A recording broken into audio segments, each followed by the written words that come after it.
ఇక ప్రతిపక్ష హోదాపై నిరాధార ఆరోపణలతో జగన్ తప్పుడు ప్రకటనలు చేస్తున్నారని AP assembly speaker Ayyanna Patrudu అన్నారు. సభ ప్రారంభం కాగానే ఆయన మాట్లాడారు. ప్రతిపక్ష హోదాపై జగన్ హైకోర్టుకు కూడా వెళ్లారన్నారు. న్యాయ ప్రక్రియ కొలిక్కి వచ్చే వరకు వేచి చూద్దామనుకున్నారు.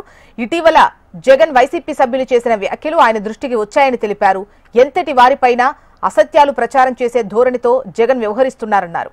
తప్పుడు ప్రచారానికి తెరదించేందుకు రూలింగ్ ఇవ్వాలని నిర్ణయించా. వారు చేస్తున్న ఆరోపణలు గందరగోళానికి దారితీస్తున్నాయన్నారు. స్పీకర్కు దురుద్దేశాలు ఆపాదించడం సభా నియమాల ఉల్లంఘన కిందికి వస్తుందన్నారు. దేవుడు తిరస్కరించిన వరాన్ని పూజారి నుంచి ఆశించడం తప్పు అని అయ్యన్న పాత్రుడు వ్యాఖ్యానించారు. ఈ లేఖ రాసిన కొద్ది రోజుల తర్వాత జగన్మోహన్ రెడ్డి గారు ఆంధ్రప్రదేశ్ హైకోర్టుని ఆశ్రయించారు. హైకోర్టు కూడా వెళ్ళారు.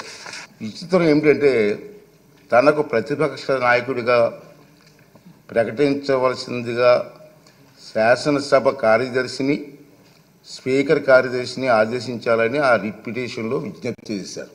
జగన్మోహన్ రెడ్డి గారు పిటిషన్ ఇంకా విచారణ అర్హత కలిగి ఉన్నదో లేదో అని నిర్ధారించే దశలోనే ఉంది. ఇంకా రిట్ పిటిషన్ వేసే అర్హత ఉందా లేదా మీకు అని చెప్పి ఆ దశలోనే ఇంకా ఉంది.